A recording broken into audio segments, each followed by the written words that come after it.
What a phenomenal introduction.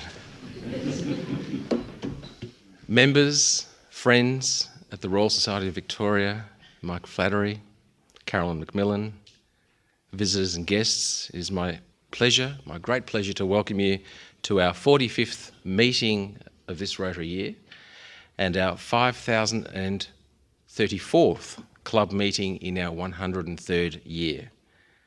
It's wonderful to see you all here today. Today is an important day in the club's calendar, the inaugural Artificial Intelligence Summit, and I use the word inaugural, a joint event with our friends at the Royal Society of Victoria. When we published this meeting to our members, I was informed that this was not the first such meeting. Dr. Ian Ross, 50-year member of our club, sitting over here, with the classification of obstetrics and gynecology, enlightened me. Back in the 1950s, the Australian O&G practitioners were members of the Royal College in London because they had no home in Australia.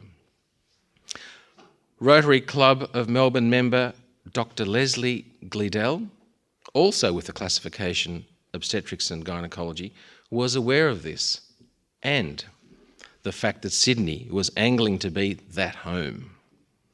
He came up with an inspired strategy.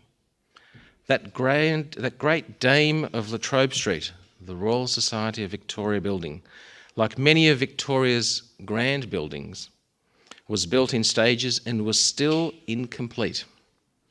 He came up with the idea that the O&G practitioners would raise the money to build the last wing and that they would then lease the building back for £1 per annum.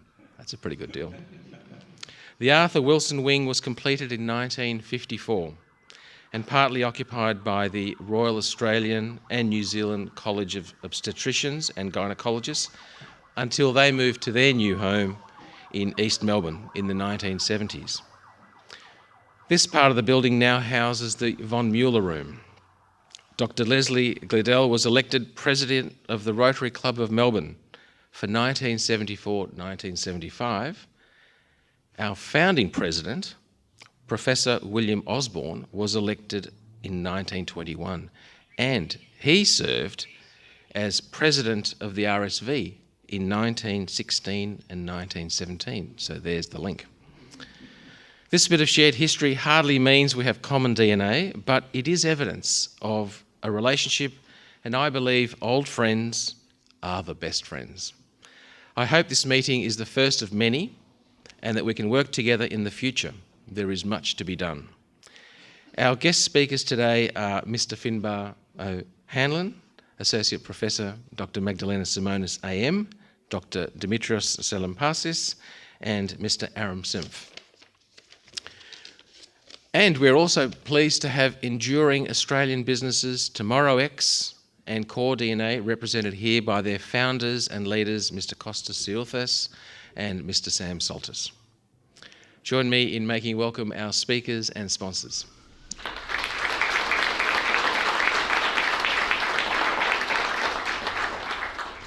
And now it is my pleasure to call on our Chair of the Day, Mr. Stephen Rando, to more fully introduce today's speakers and event format. Thank you.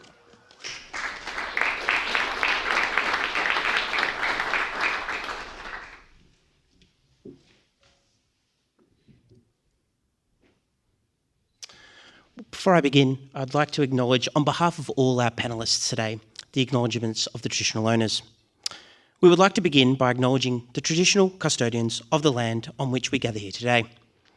The Wurundjeri people of the Kulin Nation, we pay our respects to their elders, past, present, and emerging, and acknowledge their continuing connection to this land and waters. To further note, as we meet on this land today, we commit to learning from and standing with the Wurundjeri people and all Indigenous communities here today. May we walk together in spirit of reconciliation with respect and mutual understanding. Before I also begin, I'd like to provide some other acknowledgements here today. We would definitely have a little special message from our Australian Human Rights Commissioner, Lorraine Finlay, which you'll hear in the next few minutes, and also Ari van Benniken, the founder of Agile. Further to our point, we would also love to acknowledge the Royal Society of Victoria, CEO Mike Flatley, RSV Vice President Professor Caroline McMillan, AM, and RSV the Almighty Rob Gell, President. We would also like to thank, in today's growing need, in a world of constant change, we are the think tank. And as part of that think tank, we've got Core DNA and ToroX leading the way.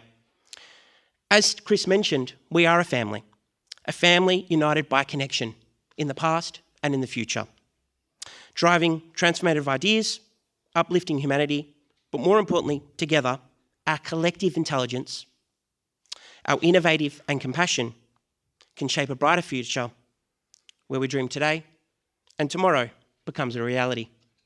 To begin, we want to take you on a journey today, a journey of global thought leaders that have given up their lives to understand their profession and educate Melbourne and our community. To begin with, we've got the rock star of Melbourne, Finbar. And Finbar will be taking us through basically human capability, understanding where we need to go through now and tomorrow with our mindset. Secondly, we'll have the Associate Professor Magdalena Simonis, AM, the magnificent Magdalena, who'll be taking us on a journey which will be quite inspiring for all of us to understand what's most important to us, our health, and the relationships we do have with our health practitioners. Thirdly, Dr. Dimitrios Salampasis, thank you so much for coming here today. And again, your journey of FinTech technology to take us again through that journey of the change associated with that space. And lastly, I like to call him the amazing Amazon Aaron. And Aaron will be taking us through focusing on AI and the tech layer that's really responsible in this space. Without further ado, I would like to introduce Finbar O'Hanlon to take us through the first space. But before I do that, I'll be kicking over to Lorraine Finlay with a few messages of support. Good afternoon. My name is Lorraine Finlay and I'm Australia's Human Rights Commissioner. I apologise for not being able to be there in person for today's AI Summit, but I congratulate the Rotary Club of Melbourne for tackling an issue that is critical to Australia and indeed the world. We're living in a time of unprecedented technological innovation and transformation. When we think about the potential uses of AI in areas such as healthcare and education, its potential to improve our lives and strengthen human rights is enormous.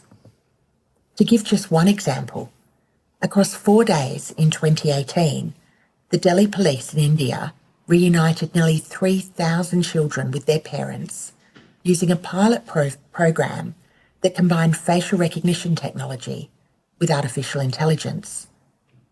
This is an example of AI being used in a way that enhances human rights and has a profoundly positive impact. But the same technology has also been used by Indian police to screen crowds at political rallies and identify habitual protesters. We know that while there are enormous potential benefits, there are also some very real potential risks attached to AI. The godfather of AI, Geoffrey Hinton, has previously described AI systems as posing an existential threat to humanity. There are clearly key human rights risks that we need to be aware of and to address, including the risk to privacy, algorithmic bias, automation bias, and the importance of making sure that we can still tell the difference between fact and fiction, or human and machine. AI is neither friend nor foe in and of itself. The more important question is whether we're using AI in ethical and responsible ways. The key, in my view, is to place humanity at the very heart of our engagement with AI. After all, technology should work for the benefit of humanity and not the other way around. I wish you all the best for your discussions today and look forward to hopefully having an opportunity to join you in person in the near future. Thank you so much.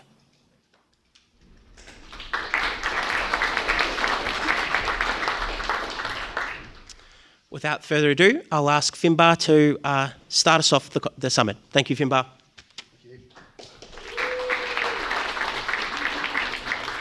Well, thank you everyone for coming. I'm thrilled to be here today. Today I'm going to talk about, I want to put forward a topic that is not widely discussed in the conversation regarding AI, and that is the human element. And so when I say the human element, I don't just mean that AI is used responsibly, fairly and ethically for humans or for society.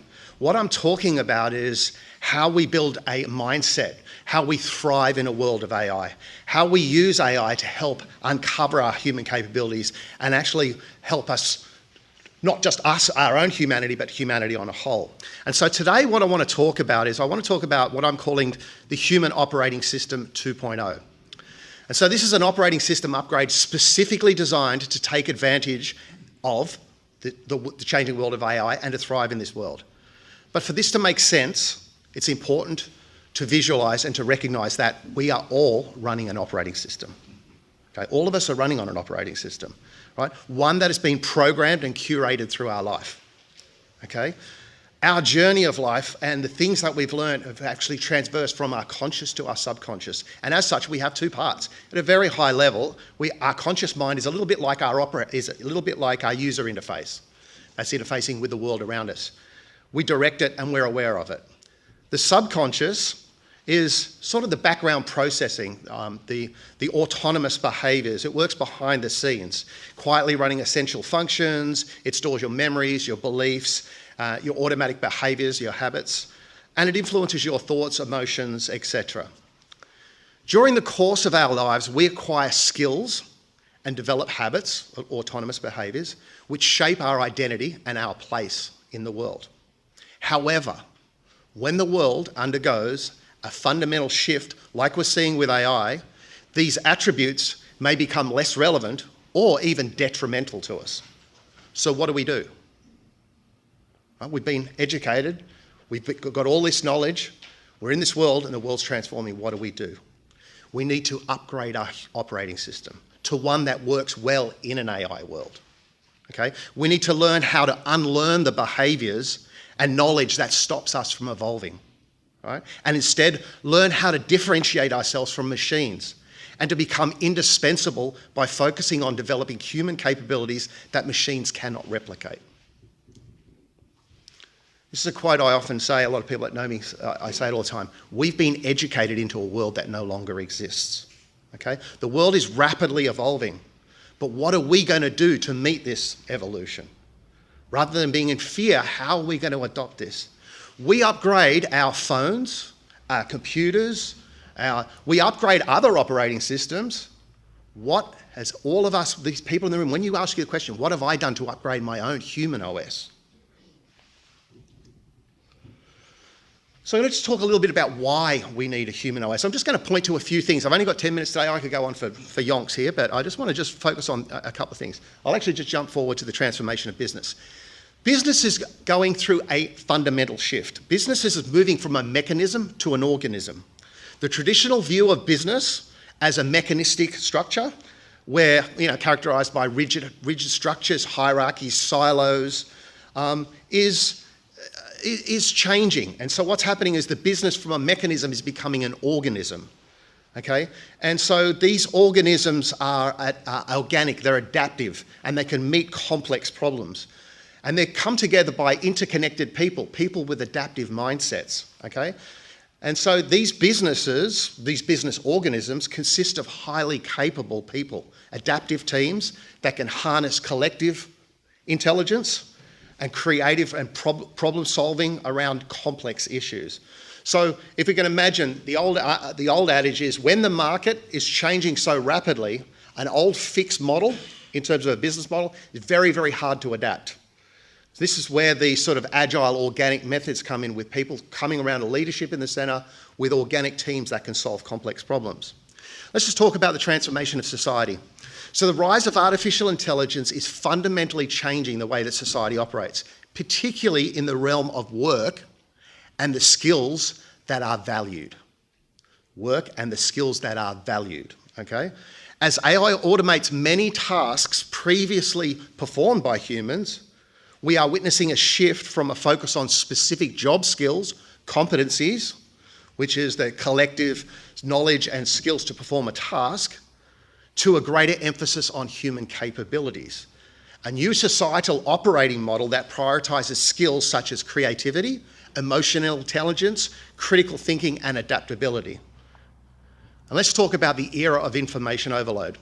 Today, I'm sure all of us would agree on this, there's an avalanche of information and advertising bombarding us from all angles. Okay? The storm of noise is programmed to make us act in a certain way. In most cases, it's not relevant to us, and its constant barrage is making us overwhelmed, tired, and disconnected. So much so that seeking out information that's relevant to us is becoming a full-time job. So because of this, if we think about operating systems on our computer, as a new chip comes out, a new operating system comes to take the most out of that chip. We need to think about our own human operating system and how do we develop an operating system that works in a world augmented by AI. I'm just going to go through these slides quickly because, again, I've got much time. I've talked a little bit about competencies versus capabilities. I'm just going to talk about mapping of intelligences.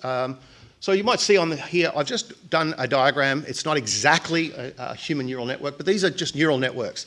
So on your left side there, it's basically an image that represents a human neural network. It isn't a real human neural network, it's a representation, more of a biological structure. But with neurons and synapses, the neurons are sitting here and they're taking and firing information and receiving and learning and building connections. Much like over here on the right-hand side, this is a visualization of a deep learning model, which is basically tried to mimic human intelligence, okay? So if we look at each dot on there and the dots going in and out, it creates weights. And so much like our own biases, we hear information, we've got our inbuilt thoughts, behaviours, our biases, our stuff in our subconscious and our conscious. And so I want all of us to take another lens and think about society as a neural network. Actually, think about this room as a neural network. You're all neurons. And the information that's coming into you with your biases and your knowledge and your skills and your behaviours, then when you collaborate with someone else, this is a beautiful sort of visualisation of how we can see the world. And when we can see the world like this, it can take us to another level in terms of our interconnectedness, our ability to collaborate, our ability to create amazing innovation. Let me show you, I've talked a little bit about it, I don't have a ton of time today, but we talked about the human capabilities and what are they and the skills that are going. So I'm a practitioner, I'm a subject matter expert in the Australian Human Capability Standards. Here are a bunch of different, we call them upgrades.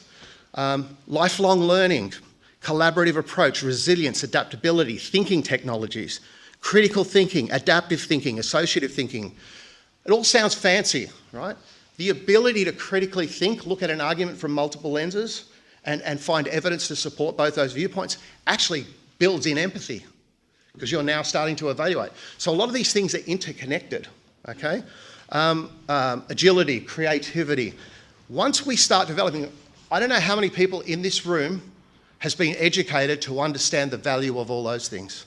When I was growing up, they were like, oh, that's for creative people. That's not business, okay? This is human stuff. This is the stuff that, I'm not talking about replacing your skills. This is an upgrade. Those in the room who are experts, subject matter experts, doctors, those that can apply this on top, the ability to have lifelong learning, the ability to have adaptability, to not let their biases rule their viewpoint, actually makes you a much more valuable in a world of AI. I'm just going to call out a couple of different skills and how they relate to AI. So creativity provides the ability to identify and solve out-of-the-box problems.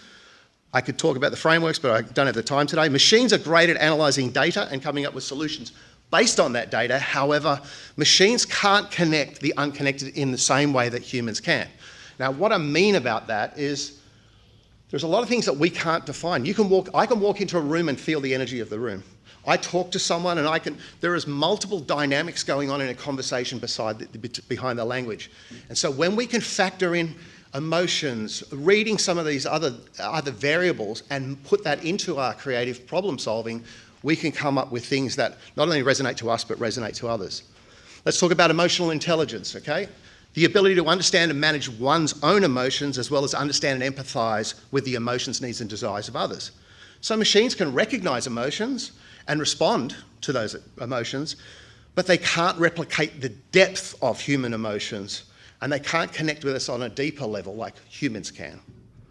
Yet, okay?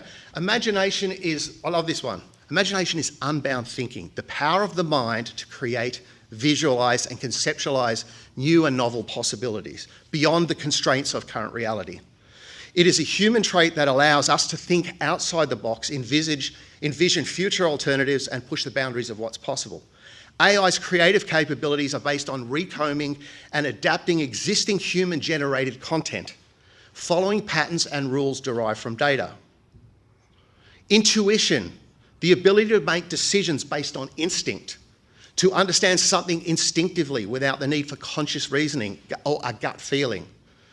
Okay, AI can detect threats and problems and opportunities through complex systems, but it cannot currently comprehend the depth of human emotions and psychological experiences, because you know what? In a lot of cases, we can't either. Right? Morality is the ability to judge and make ethical decisions so someone can behave in a morally responsible manner.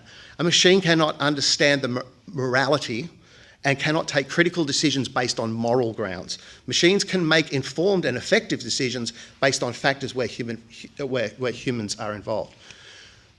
My favourite one of all, beside imagination, storytelling, right? Storytelling is a human trait. It's the art of weaving information, experiences and emotions into a narrative that resonates with others on a profound level. It's a shared experience that connects us to our listeners, right? Allowing them to step into our world, see through our eyes and feel what we feel. AI lacks lived experiences. It lacks real human cultural understanding and emotional depth, that depth that humans draw on to draft truly compelling stories. So the common factor in all this? Being human. Okay? We think that learning skills, we've been taught that learning something is hard, it takes a long time. All of this is inside you. You just need the key to unlock and practice it. It's not that hard, okay? Last point I want to make is, why do humans need AI? AI can help us uncover our hidden human capabilities. It can measure things we never used to be able to measure. It can help us learn how to unlearn the behaviours that are stopping us evolving, okay? It can help us harness our true potential in creating a better, more humane world. And by developing advanced cognitive skills, fostering creativity and empathy, cultivating adaptive mindsets and collaborating on a deeply human level, I believe we can all ensure that humans remain relevant in an AI-driven future. Thank you.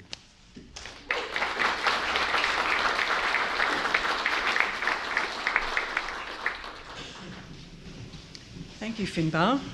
Segues beautifully into what I'd like to talk about today, which is about the medical system, doctors and AI. Do we really need AI in medicine and in healthcare? That's a big question.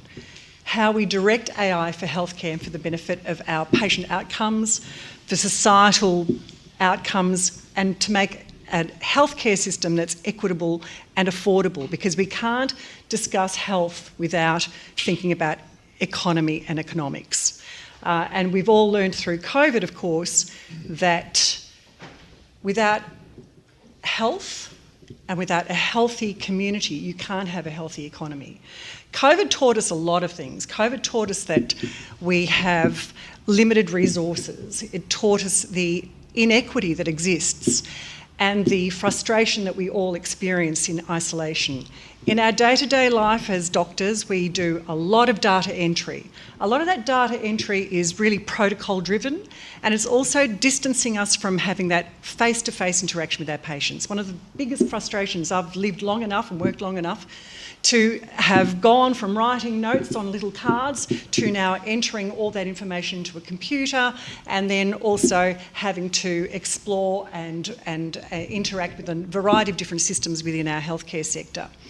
And one of the key things that a doctor and a patient feel is that the doctor spends a lot of time looking at the screen. You go in and you want to have a human interaction.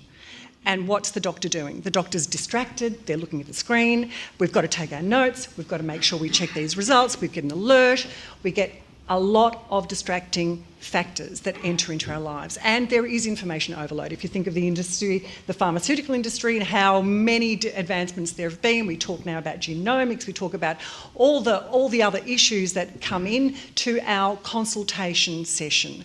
And when patients come in, they don't come in with one problem, they come in with a variety of issues. We're not just one health issue, we are a variety of issues. And we bring our families, the issues that we have from our world, our workplace environment, the emotion we have at the time that we're, talking to our doctor.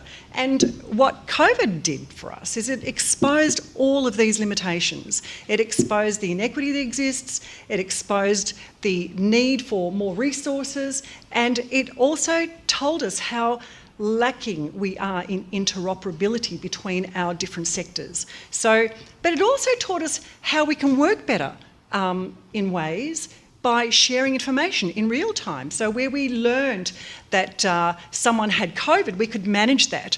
Where we learned how to extract a particular, virus, viral genomic sequencing, we could develop vaccines against that in rapid time. So sharing of information through AI, sharing of information that can help us reduce the burden and the backlog of needless interruptions. Now, this is a rather simplistic slide, and having reflected on what you've shown us there, Finbar, I think that the true doctor-patient interaction, the patient interaction with the healthcare system is more like the human neural network.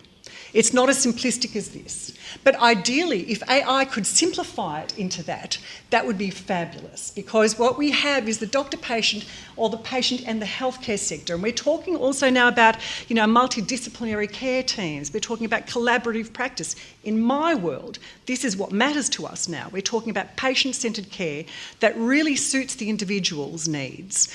And how we achieve that when a patient comes in with a variety of different apps and information and resources that they've got access to that are in fact impacting our interaction and distracting us from delivering the care that they need. And yet we have to disentangle that from the conversation, and we have to then focus on what we can do for their best outcome. So, introducing the AI layer, we look at how this might simplify our interactions by taking away the burden of the unnecessary, administrative work.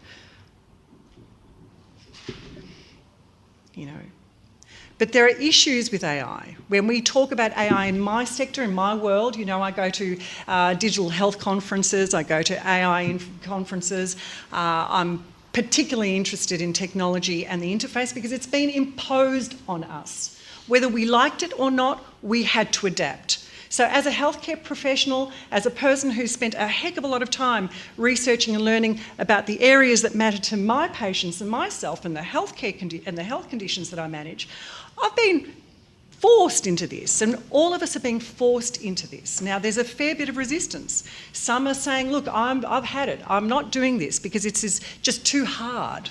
The interaction with these interfaces is clunky, difficult, and we've not been drawn into this conversation from the outset. So a lot of development has occurred without us having trust in the people behind it. So what do we really need? What are the sort of questions that we ask ourselves and ask of the systems that we're interacting with? What data's being used? What logic's being applied? You know, what values do the actual developers have? And do they understand the inherent sacred nature of a doctor-patient relationship and how important consent is, true consent, informed consent? So how does a patient really make true consent? And how am I consenting to using this also as a practitioner? And then who can change the logic in the model?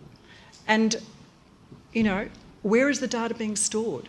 And how is it being used? And when and how and why will it be used? So what values underlie this system? And how about interoperability? Why are there so many other systems out there that I can't interact with?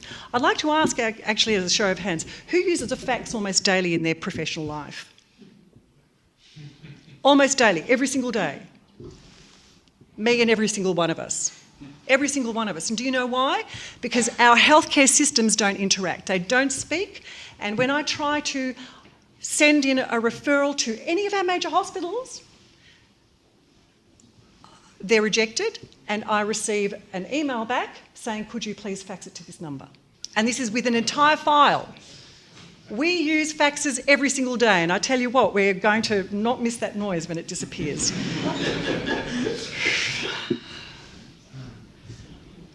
So, what do we need to build trust? We need to know that it's auditable, the information that goes in and that is shared is auditable. Patients need to have the power and the control over their own data. Yeah. That's what they want.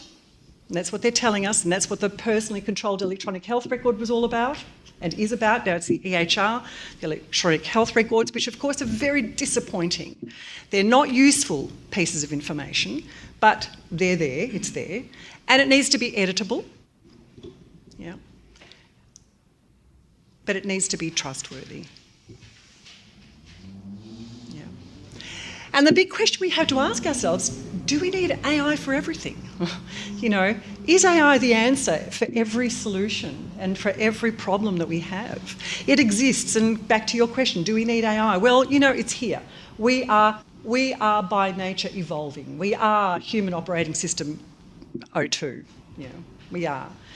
But we really do need to use AI very responsibly. We need to think about the values that are embedded into the systems. We need to create solutions that really do make a difference. We're not just about data extraction and data and big language models that basically can create hallucinations that look like true information solutions, but they're not, they're incorrect. And we have an opportunity to create some really, really significant world-first initiatives. And much like we are as a panel together in this room today from different disciplines, this is really powerful and very important because you don't find this in any other health sector modelling. We don't bring technologists, artists, analysts into the room, economists into the room to discuss how we create real solutions that will benefit society, will impact the individual, will help that relationship. We want to have better relationships with our healthcare practitioners. A lot of the doctors that are resisting this are saying, oh, AI is going to replace me. It will not replace us because people want people. COVID taught us that. Our interaction with human beings is very important. And we have a scourge of loneliness in our community. We have mental health issues beyond, and they're global issues. Mental health is a huge concern. And we know that for productivity and better societies, better communities, we need happier people. And all of this comes down to human interaction. So if AI can support that, then it's going to be adopted. It's got to have the right values. And so for that, we need to have trained healthcare workers in the room. We need to train the healthcare profession, much like you were saying, learning along the way, learning along our journey. We have an appetite for learning, but we're not being taught. And we're not being taught the right things. We're being taught how to create apps. That's not what we need. We need to understand the processing and the processes and what data inputs are very relevant and how to interact with the technology world who don't have the health literacy we have, but would benefit from that, not only in their own lives, but also in the development of these systems. And we need to have digital healthcare labs, with healthcare staff that design systems and solutions, but not just healthcare staff, but co-designed with patients who have lived experience. You need to have it patient-centred. You have to have people with lived experience in the room with the designers, with the technologists and with the doctors in the room together. And we need to establish that there are community values. We talk about the ethics in AI, and it is very, I think the Australian Digital Health Agency has got excellent ethical standards in terms of what they've written. But I think that the ethical standards are not what people understand. We understand community values, and every community has different value sets. And I think that they need to be really person-centred and community-centred also. And so we need to establish community values for solutions. And so how we direct AI in healthcare? Well, patient-centric, doctor-led, solution design. This is what we really need. We need solutions, and we need them created collectively and collaboratively and transdisciplinary.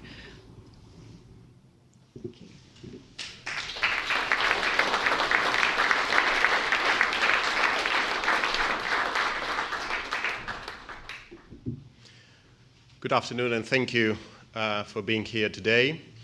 I'm coming from the lens of finance, the lens of money, which is actually a foundational component in our world. And what is interesting in this particular situation is how technology is creating a new landscape in financial services and our interactions with money. So basically, when we talk about technology, it's all around putting a new space of new knowledge, and we constantly learn. It's around understanding where technology fits within our society, when it fits within our interactions with money, it fits within how we interact with financial services and having access.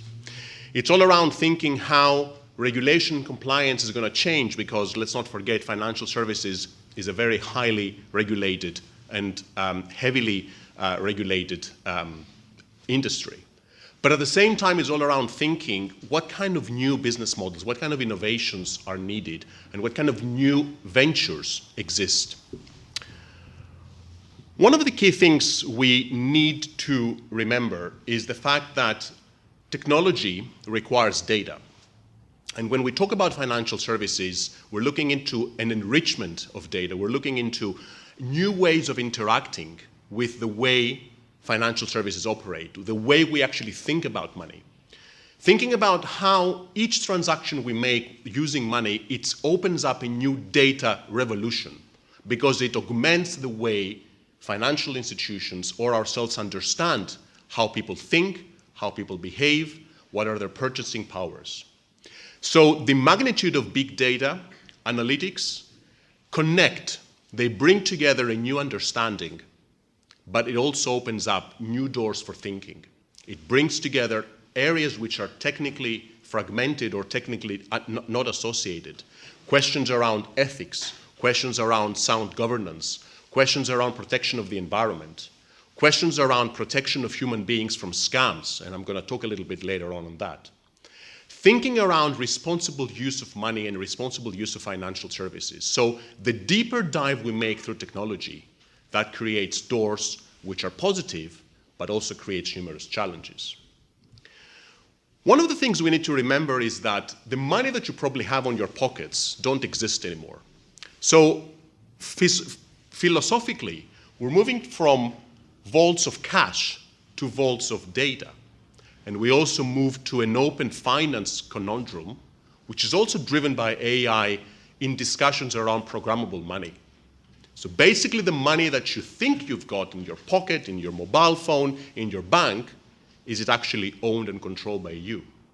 So these kind of intersectional dynamics, which bring technological, societal, economic, ethical, cultural factors, are major questions seeking answers nowadays. So there is a massive sensitive balance between, do we still want to live in a cash-driven economy, or an economy driven by data that someone needs to understand and deploy? There is a massive societal chasm, and that's something that economies around the world are looking into this, thinking around inclusivity, thinking around the ethical dimensions of AI, thinking around the way AI can change the way we think and interact with money, but also what kind of digital footprints we leave on the internet, on our purchasing behavior, on whatever we do, and someone actually collects this data, reads this data, and helps analyze better to understand us as financial entities, but also as human people. So the morality of money, the morality of monetary policies will be more and more augmented using AI in the future. But again, the human intervention is also very critical to ensure that access and responsible way of using AI in the notion of money is critical. The way that I try to understand technology in financial services, I look at it from multiple dimensions because it is such a multidimensional concept. And we look into the notion of artificial intelligence, the way business and human rights operate, the way risk and compliance occurs in this AI machine human interaction, what kind of strategy organizations are using, but at the same time bringing the notion of ethical dimensions, thinking around global challenges, financial inclusion, access to equitable finance, thinking of way that we reduce algorithmic bias and increasing algorithmic fairness, and also what is the value of our society. Big questions which currently we're all working to understand more. I must say that none is expert on AI. We're all learning and we're constantly thinking around this interconnectedness between the humanity and the machine. And I perfectly accept that we're very much scratching the surface across numerous of these areas. And because finance is such a foundational component of our society, because money is such a big, big component of how we live, how we operate, how we breathe, you cannot do anything if you don't have money, if you don't have ability to transact. How is this changing? It's simply very, very difficult to perfectly visualize and imagine. But the notion of AI is changing quite a lot, and that's why we need to bring together different perspectives closer. Another very, very important thing is that AI will make humans vulnerable to a certain extent. And why this is happening? It will happen if we don't put in place specific vehicles around regulation, around compliance, around data privacy, around the understanding of humanities and of the social dimension, coming together with the business dimension, consumer protection, but also really understanding of the fact that new laws and new policies are required to ensure a transition to an era of digital economy, of digital money, an era where the interaction with financial services is not simply through a teller or through a building, but is simply through any kind of means. So basically, transacting with money can become anywhere, everywhere, across platforms and across places and locations that you probably never have thought of in the past. Some key aspects that AI can help and technology can help in general is to understand us more, understand us as consumers, to develop and deliver more personalized financial services. So personalization, I think, is going to become a very critical component, but making sure that financial inclusivity is there, financial literacy is needed, and also democratization of finance is necessary. ESG compliance and reporting, that's another foundational aspect in relation to supporting environmental, social, governance, and ethical dimensions of money. Morality of money, it's very, very critical. Responsible use of innovation in financial services is foundational. Positive impact for society, I think we all need that, and we have seen a lot that financial services can do to support, to fuel money to create new infrastructures, new ways of living, bring also the notion of transparency, bring the notion of staying away from bias, from discrimination in credit scoring, privacy concerns. There has been some things of this in the news today with a major insurance company. Risk management and financial crime. Technology has always two faces, the face of the positive, but also the face of the challenge or the negative. So technology also brings financial crime, brings scams, brings different layers of illicit activities. And finally, geopolitical dynamics. We live in a world where interconnectedness among nations and countries is foundational. So rooting this kind of of cross-border interactions, cross-border transactions, thinking around how different jurisdictions think and operate is very, very critical as well. But AI is not only done by itself. There is an ecosystem of components that are required, from artificial intelligence to generative AI, to think around consumer behavior, thinking around regulation, thinking around big data analytics, and also thinking around new forms of finance through distributed systems such as blockchain and the likes. So you see how complicated and interrelated these kind of components are that create a magnitude of challenges but a magnitude of opportunities to better think and understand how finance will operate for us and for social good. So the key aspect here is the finance for social good and the AI-driven finance for social good. I'm going to leave you with a couple of thoughts that I'm still reflecting also through my teaching, my research, and I think also the previous speakers really created this connection between humans and different kinds of dimensions, and in this particular scenario, it's the humans with finance and money. This pivotal convergence of technologically financial services, I think it opens up a magnitude of nuanced implications that we're still trying to understand and comprehend. It opens up new means of repositioning, bringing together a multidisciplinary perspective such as international relations, economy, finance, ethics, geopolitics in this nexus that is emerging. And I think AI can help converging all this data together. Unfortunately, advents of voice cloning, deepfake technologies that we have seen in the news quite a lot are going to proliferate more. Financial scams are going to potentially create an existential threat to the financial humanity, if I may use that word, but that will also open doors for more research and more thinking on the ethical implications, which still remain unanswered. But that also requires specific thinking to make sure that we as people, we as humanity, we as financial entities are also protected. AI-powered scams, again, very complicated topic. I'm sure all of us have received weird messages, have received weird emails. Lots of things are happening around the globe. So continuous adaptation to even think around, am I talking to a bot? Am I talking to a real person? Am I talking to a cloned voice of a bank? Am I logging into a real banking website, or it's a cloned website that is behind it, it's scammers? These are creating a new reality that we have to live and adapt. Balancing innovation in monetary policy and protection of individual freedoms. I think that's a foundational topic, especially in relation to the programmable money. Money that is actually being driven by AI, money that is being controlled by AI, bringing together also areas of health, of your digital footprint, your behavior, how are these controlled, and who is actually deciding about all that?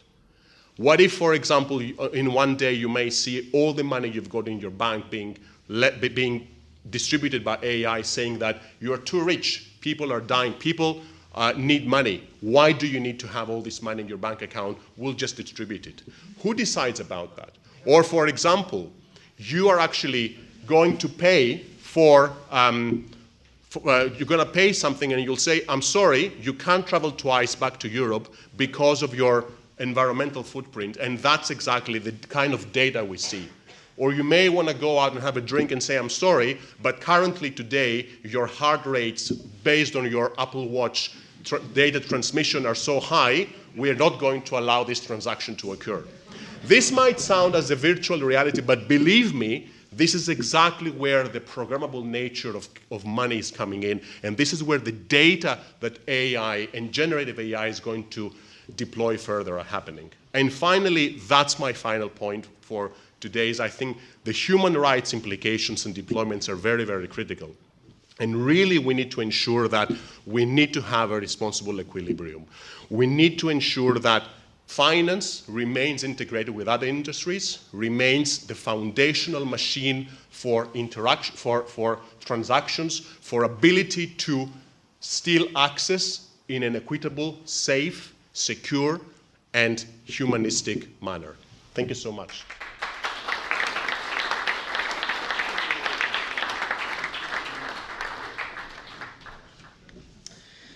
Thank you. Well, as a technologist, I would hope that I have the adaptive mindset that Finbar talks about. However, it is my pleasure to introduce a special message from somebody who has proven their adaptive mindset. And so before I speak...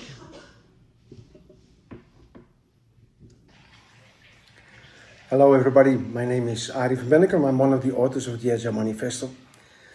I know that you are together for an exciting moment. And I want to give you a little bit of, my ideas about what's going on.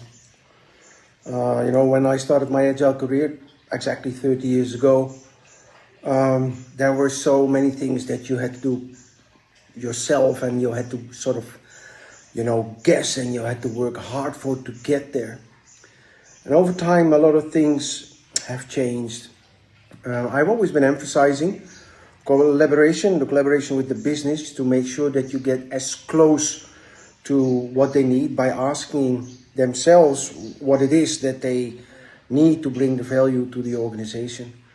And then you would go through the process of, making the models and trying to create prototypes. And then you had to struggle with testing. And then even, when you talk to the business, there's always a difference between what people want and what people need. And for themselves, that point is not really clear all the time. And now 2024, we're living in a different world. We have tools like Connected Agile that will help you incredibly in going faster in your development, working with your business people in a session, creating what they need, checking if it brings the value, putting it in production if you want, having it tested automatically. All these things take, so much effort away from the work that you don't see but needs to happen. And now you can focus on, that interaction with the business, where you really can connect to what it really is that brings the value to their organization. Then, of course, we have AI, and AI is bringing it a step closer even, where you have a situation where you, because of the data that's under the AI, behavior of people becomes predictable, solid, reliable, predictable. You see at the moment, articles about the augmented product owner and those kind of things. So those two things where you have great tools to take a lot of work away so you can focus on the business, and also the AI that will help you to double check and make sure that you get the best what you need, to bring that value to your organization, are immense steps. I hope you will debate about that, during this event that you are now, and see the value. It comes down, of course, to having that agile mindset and understanding what agile is, to set the fundament for the way of working. But the tools like Connected Agile and things like artificial intelligence, which is only at the beginning of the journey, will help tremendously. That's what I just wanted to say. I say bye for now. Bye from very beautiful Morocco, where I am at the moment. And maybe we meet in person later. Bye.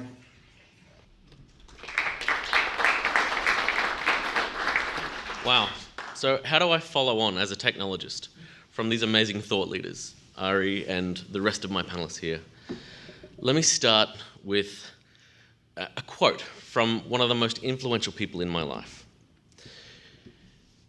You know what the biggest problem with pushing AI, all things AI is? It's the wrong direction.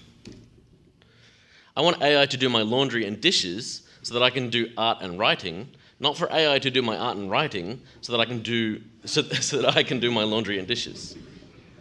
My wife. This to me talks about the importance of direction. As we've heard, the direction of how we can utilize AI in different areas. It can be both a tool for good and a tool for bad.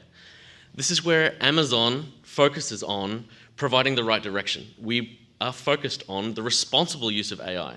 We're focused on the secure use of AI. AI has been a part of our DNA for the last 20 years. Everything that we've been doing in Amazon is informed or utilizes AI and ML in some way. Everything from Amazon.com, where you get the suggestions of the products that you want to buy, to our logistics and supply chain, understanding which products need to be spread to which distribution centers, all the way through to the ML analytics of understanding the operational excellence of services that we provide through AWS. So as a result of the current trend in generative AI, in the generation of AI, Amazon or AWS has created what we call our Center of Excellence. We aim to help and guide the optimization of learning paths to help people understand where responsible AI can be utilized, how we secure AI to utilize in our applications, in our solutions. We want to share our knowledge. We've been doing this for 20 years. We've been at the forefront of AI technology, as I said, for 20 years. But we want to bring this, we want to share this with everyone that we work with. We want everyone else, as we are here today, cross-sector, cross-technology, cross-SMEs, sharing our knowledge, sharing our capability. So we've put together our Center of Excellence to do just that. And one of the important things that, from a perspective of a technologist, that we're finding is, while the hype trend is high, everyone wants to jump on the bandwagon of utilizing generative AI, utilizing AI, everyone's missed the most important thing, the use cases and best practices. So Matt McCullough says it perfectly. The most important AI model is the business model. It's not about the technology. It's not about creating the LLM or the AI or the machine learning to produce an output. It's about understanding what is the problem that we're trying to solve. Magdalena said it perfectly. We need to develop the solutions from the patient-centric, doctor-led solutions. It's about understanding the subject matter, understanding the experts and their constraints, and building the technology around it, not building the application to match the business. So this is where AWS, this is where Amazon supports our partners, our customers, in developing responsible and secure AI. For years, we've been developing infrastructure. Everyone knows AWS as the infrastructure provider, the cloud provider.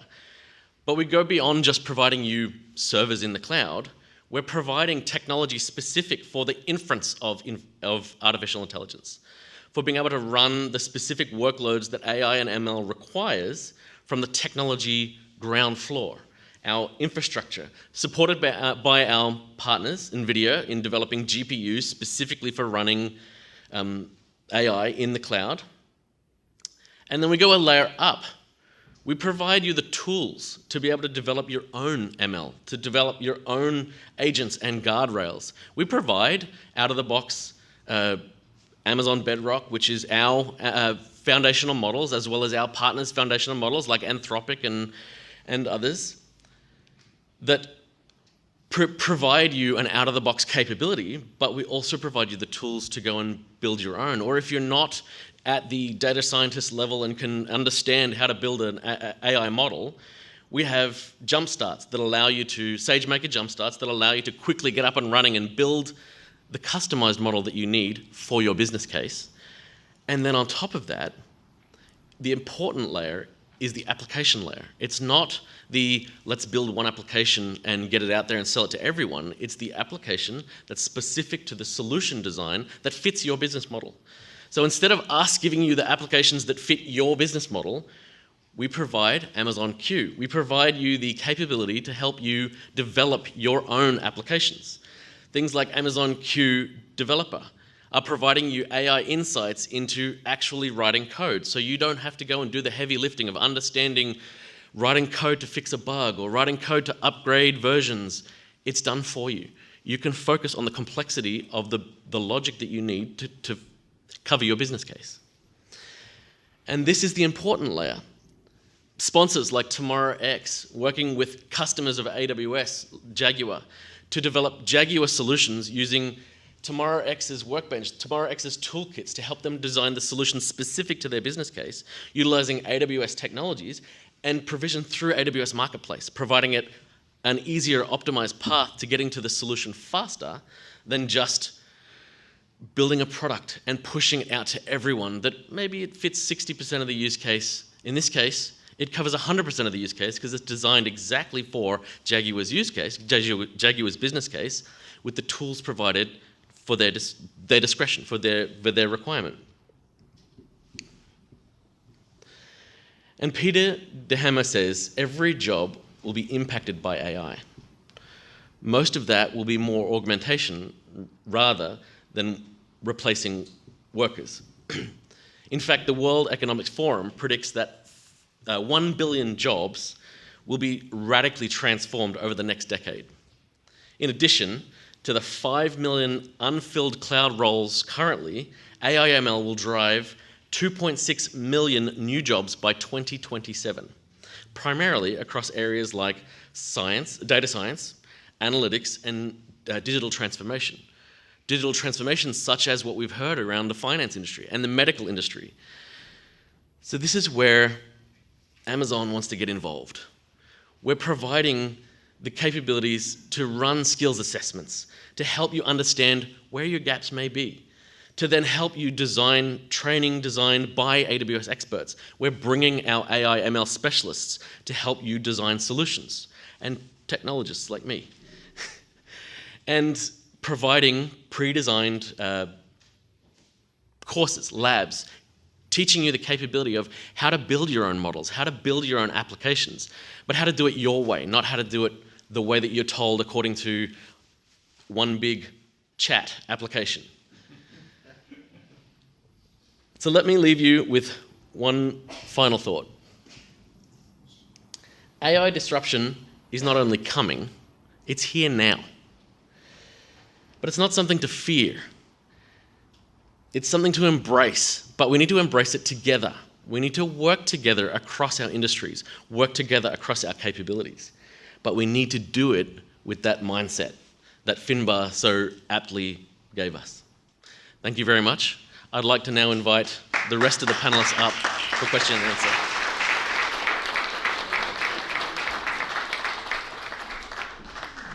Thank you so much, Aaron. We've got a couple more minutes for some Q&A, so we'd love to just stretch the envelope now and for you to get any thoughts, queries, or questions that you do have on the journey that we've brought you on here today. So over to you. Please, if you could stand up, introduce yourself, and if you could speak clearly to ask a question. Thank you kindly. Thanks very much for inspiring us with all those presentations. My name's Simon Torok. I work in science communication, and over the last 18 months, I guess I've gone from seeing AI as a tool like Grammarly that will help work through to now I'm fearing a little bit that it's a disruptor that in 2 years' time everyone will be able to do themselves what they currently employ science communicators like me and others in this room to do. So I liked Finbar's suggestion of an upgrade and to adapt to this new world, but what's perhaps Finbar's or the whole panel's really practical suggestions about what we should be doing? What are our next steps in fields like science communication where we're feeling a little bit threatened by AI? Probably not dissimilar to the medical world, which has had a fair bit of resistance to the notion of AI because it's, doctors feeling that they're going to be replaced. It really is about differentiating where AI can augment what you do. And just as Dimitri and as Finbar and as Aaron have said, yes, every tool we have can be misused and misapplied. And there's huge potential here. And also, it's been demonstrated. So we have a high alert. I think that, fortunately, we are on alert. So I think that having some level of resistance is a healthy thing and some level of skepticism because it informs the conversation. I think one of the most important things about this is rather than adopting an approach of, I'm going to resist and I'm going to hold back, I think this is where we need to really take on a pioneering characteristic in our DNA and tell ourselves, you know what, this is a change. I might not be ready for it in my mind, but socially I have to. Just like we've all had to adapt to using phones for everything. We've had to adapt to communicating by SMS, even though, a long time ago we didn't. And Some of us have never been on Facebook because you didn't like social media, and some of us now have to. So much like that, we have to, at the outset, adopt an approach of, I'm ready. I'm going to ask the questions, and I'm going to just keep asking questions. And if we ask enough questions, and we are in those circles, I think we'll end up with better outcomes. It's when we hold back that we don't get the outcomes we want. We just become the recipients of products and tools that we have to interact with, which we say, oh, not fit for purpose, doesn't create a solution, doesn't help me out. Thank you. And I'd like to also add that where to from here, if you want to build an adaptive mindset, if you look at, I'll give you 3 levels. The first 2 good places to start is building associative thinking capability and critical thinking capability. I'll explain that. So the associative thinking is like creativity frameworks. How do you reorganise existing things in new ways? So break something down into its parts, reorganise the parts, and look at what stories it starts to tell you.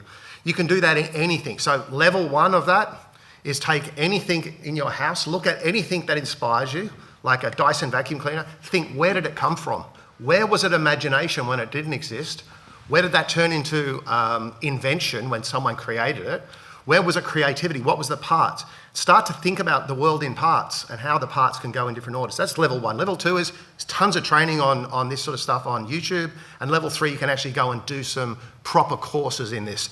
By learning associative thinking and critical thinking, being able to sort of see through different viewpoints on an argument and finding evidence to support that, takes you out of biases. It puts you into out-of-the-box thinking. Both of these disciplines and practices, just by practicing them, I'll do some exercise. I'll be driving in the car and I'll see 2 things. I'll connect 2 things. There's a little fun neuroplasticity exercise for myself. And I'll try and think about how I connect them together, things that don't fit together. And these are little exercises that, if I say to someone, go to the gym and get some dumbbells and lift them up like that, people go, that's really easy. I go, yeah, it is. It's about the practice. By you practicing these little fun things, you start to open your mind. You start to build awareness. It's not something you have to go to school and do this degree and then say, now I have an adaptive mindset. So if the question is where to from here, there's 3 levels. You can start playing with this stuff. It's all inside you, or you can actually start to do some disciplined education. I would add one thing to that, and it's level 0, right before you get to level 1. Okay. And that is like that's perfect. You want to practice that. But a lot of people, especially in technology that I work with, when presented with something new, come from the point of view of, I don't know that, I'm not going to touch it. You've got to have that I will tackle it, I will do it, I don't know it, but I'm going to learn it attitude before you can start to get in and practice everything that Finbar said. Because if you are presented with this something new and you know that you can get to level 1, level 2, level 3, but if you don't take the first step and say, you know what, I don't know this, but I'm going to start or I'm going to try, it starts with that attitude first, and then, it's technology, but technology, like anything, I don't know medicine, but maybe 10 years from now, if I study, I can start and progressively learn. It's just in the attitude. I think what's also very critical is to build what we call capacity for resilience, understanding and being prepared, and by playing, by experimenting, by also reading between the lines and understanding the depth, and that comes with awareness, that comes with building also not only resilience but being vigilant. This will also be not only a protective mechanism but also a mechanism that you can find your way around it and also find your position in this emerging space as well. We've got a question from Mark Waldron online that I'm going to adapt slightly. I hope Mark doesn't mind. You've all spoken about the responsible use of AI and thinking about how we use it. So what do you believe should be the first priority action for governments in terms of educating the general public on the benefits of and the safe use of AI, but also given the rapid advancements in AI, how do we keep up with this education? I will start with that one in terms of what I didn't speak very well about is what we offer in terms of guardrails. So we provide, in terms of when developing AI/ML, as an example, Anthropic, one of our partners, created Anthropic Claude 3 model, and they release it on their own. But when we release it, as I said, we're very much focused on responsible use, we want to remove bias, we want to remove toxicity. So we produce our secure guardrails around that so it works specifically how we intend for it to work. So there are slight differences between the Anthropic model offered by Anthropic and the Anthropic model offered by Amazon Bedrock. And that's where governments need to get involved with, as Magdalena pointed out before, we need to start working together. It needs to be cross-discipline. It can't be lawmakers saying we're gonna make these rules and just apply it across everything. The technologists, the lawmakers, the SMEs in each industry need to come together and talk about, well, what is responsible and secure use for my industry? And let's create guardrails according to those industries. And then, once we have the guardrails around how we're going to use it in a specific industry, developing applications on top of that becomes very easy because it's guardrailed according to what the lawmakers, what those in charge tell us that we must adhere to. So the compliances, the security, and everything in that respect. I think from a health perspective in particular, certainly I agree there, Aaron. I think from a health perspective, we have huge concerns around the policy around development of AI instruments. And the problem with trust here is that the vendor industry is consumer driven, right? First to market, it's the biggest industry on the planet, really, isn't it? Outside of the financial industry. So the health tech market is probably one of the largest and fastest growing industries, so generating trillions. And will continue to do so with the ageing population, the chronic diseases that everybody has, which as we progress through the ages. So this is values and culture, a huge disparity between the industry that's creating these and the people who are and the implementation and the sort of the outcomes that we seek. So from a health perspective, our values and our culture is one of accountability and service. That's not the culture of the commercial industry, which is why we need to have it values-based. This needs to bring in all parties for the introduction of, let's say, where we have, for instance, interoperability and where we have systems that are going to help all our sectors communicate and share data, we need to be informed about who's been involved in the creation of this, how they've created this, and with what vision, with what perspective, and who's in that room creating the values behind each of these. So each tool needs to have a values base behind it, as opposed to, let's say, the development of a drug, which to date has also gone through very rigorous testing, through certainly values-based, but in a completely different way. But we can measure that, and the TGA, the FDA, have taken those drugs through various trials. We're not able to do that with all the applications. So we need to think philosophically about how we create and create policy around this, and we need to have technologists and doctors and philosophers and economists in the room at the same time. I would add just one more to that, and that as a technologist, I love picking up on the word trust. Now, as a builder, I don't trust my hammer to cut a hole in a wall. In the same way, as a technologist, I develop AI solutions. I don't trust the tool that I'm using to be the end result, right? It's just a tool. As we've heard before, it can be used for good and for bad. But we wrap other mechanisms. We use multiple tools. It's not about using one large language model and saying this is the core of my application and leaving it at that.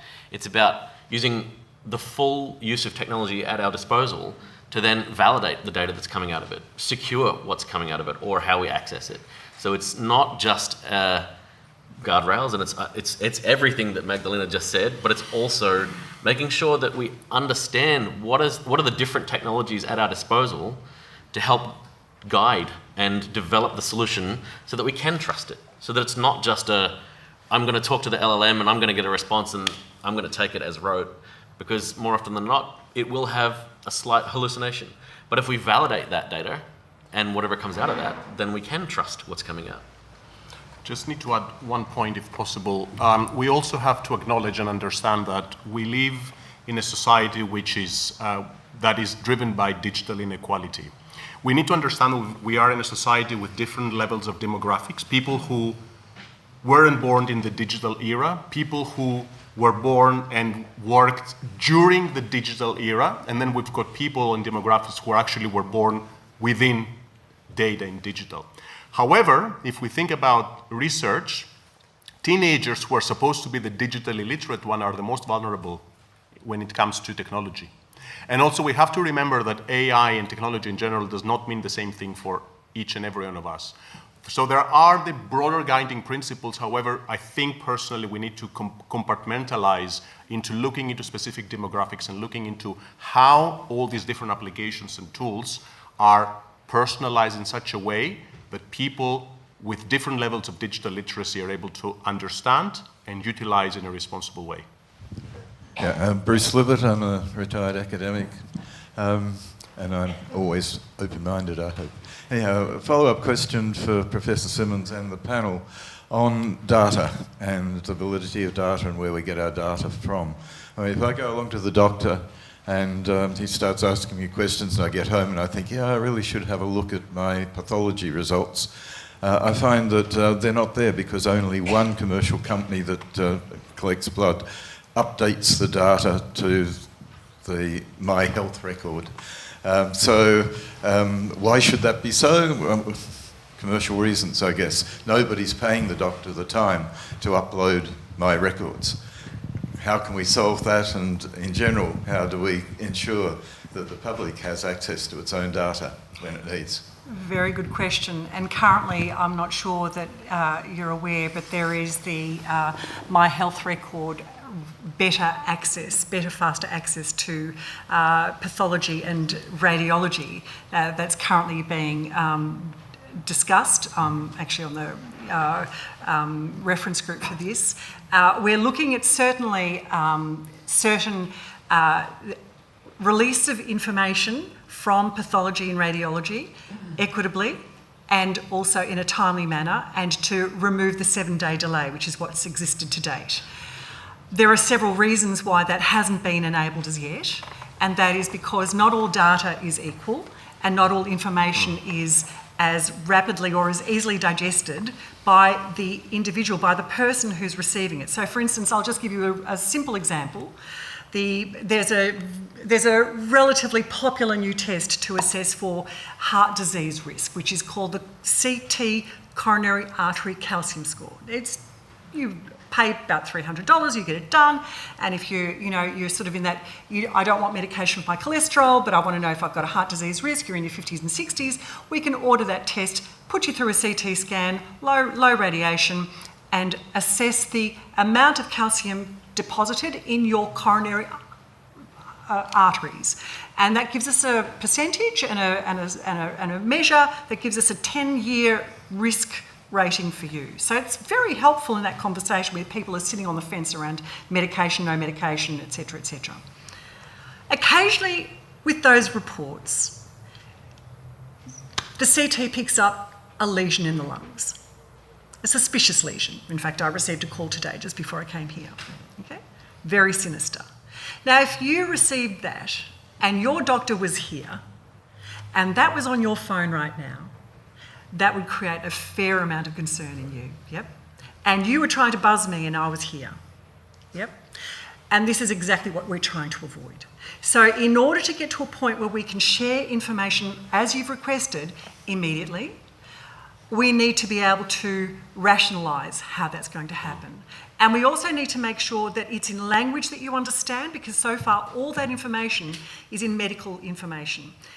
Another little example. Let's say you have a low iron. Oh, my iron is low. I've seen it. I don't need to go back to the doctor to get that report. Okay, you don't need to go back to the doctor to get the report. But you've got a low iron. You're not anemic.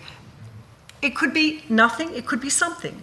How do you know that you don't have an occult cancer that's causing that? And you haven't gone back to the doctor to get the result because you thought, I'll just take iron supplements. It's a very, very simple thing to do. And that conversation has not been had with the doctor. You won't go back to the doctor to have that conversation. You've self-medicated with iron supplements for the next 3 months, and yet you end up going to the toilet and you have a flood of blood in the toilet bowl, and it's a carcinoma. So there are minor abnormalities that might be perceived by you as trivial and you'll self-treat, you'll then Google and self-treat to your own detriment rather than have a conversation with a doctor. And then there are the incidental findings, which of course could be really alarming and need a discussion. So it's not as easy as just uploading things immediately. Even if it was as easy as uploading things immediately, from a technological point of view, there is two layers to data.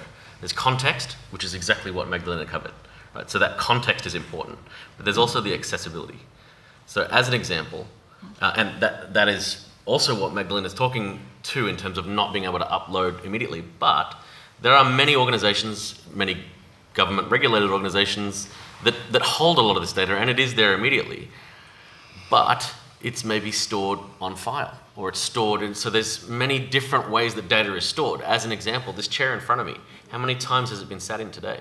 Data is in everything, but it may only be stored in one person who's been watching people get up and down and sit in it, or somebody may have been recording it on paper, or where is that data? So from a technological point of view, it's understanding how do we source that data?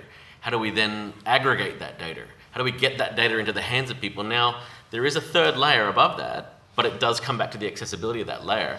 The difference between systems and people. So I, as a systems developer, can access a lot of this data that you want already, because it is available through application programming interfaces. But it's not going to make any sense to an individual wanting that data until they have some form of contextual application that brings that data together and aggregates it to provide you both the human element of the doctor saying, this is maybe not a problem, you don't need to worry about this, or this is serious, in either human interaction where the doctor is interacting through their system to that data, or your application on your phone.